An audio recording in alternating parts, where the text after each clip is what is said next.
same-sex marriage by popular vote. One of the key figures in the Yes campaign was a high-profile activist named Rory O'Neill. He's a larger-than-life figure with a drag queen alter ego named Panti Bliss, and a new documentary, The Queen of Ireland, has captured the story. Monique Shafter has the story.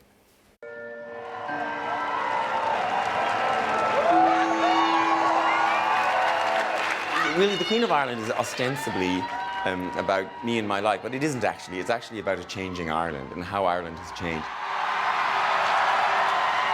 Ireland decriminalised homosexual acts between men in 1993.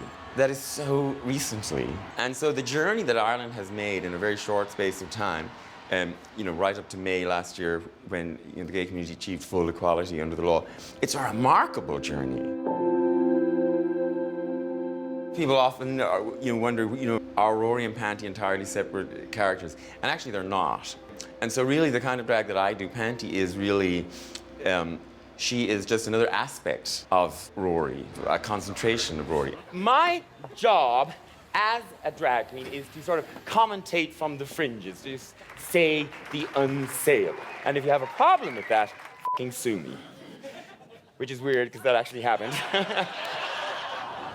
She's inspired by an American aunt of mine who, to me in the 1970s was so super glamorous. I was living in a small town in the west of Ireland. She's a mixture of lots of things, yeah.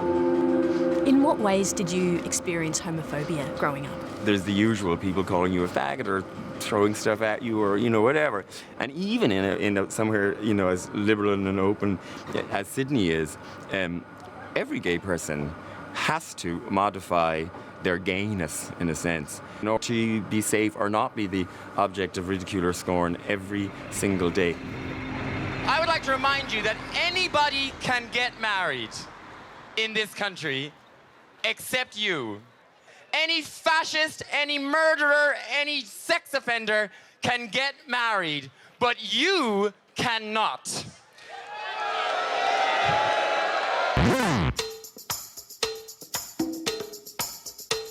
When an actor steps off the stage, well, he's just a waiter. But a drag queen is never off the stage. She carries the stage with her, and it amplifies her every gesture. Don't go for second best, baby. Put your love to the test. You got to. All of my live shows are essentially monologues, which on the surface are fun and funny, and there are jokes and everything, but there's always I'm always trying to make a serious point. Oh my God! Because generally the general public may not be that interested in having a serious discussion about homophobia or whatever it is.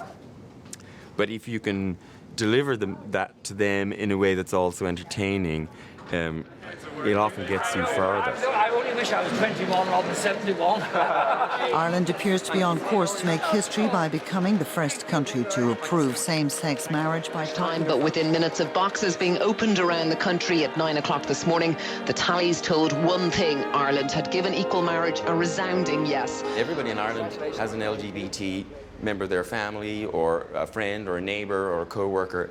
And so when it came down to it on the day of the referendum and people were asked to vote, what they voted for was they voted for their neighbours, their grandsons, their nieces, their co-workers.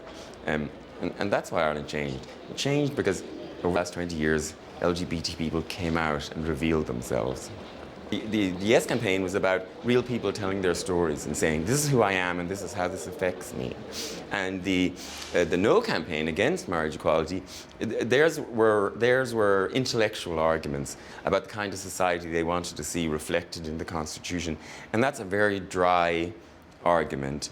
And when it came down to it, real people and real lives trumped those kind of dry arguments every time.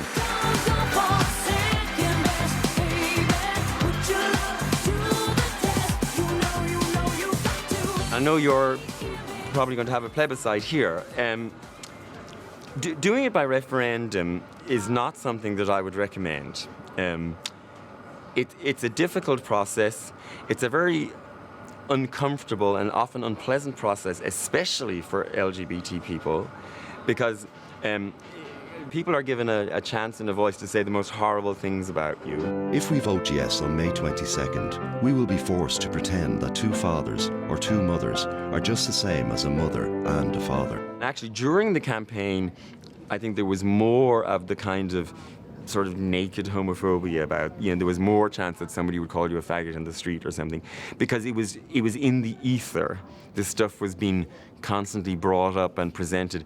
And there's a sort of a really horrible personal feeling to it if you're an LGBT person. Having said that, if you do it by referendum, the result is much more powerful, because afterwards, nobody can carp or complain that it was brought in by a political elite, because it wasn't. The whole country debated it endlessly for 6 months, and then we all voted on it, and it's been decided. 1,201,607.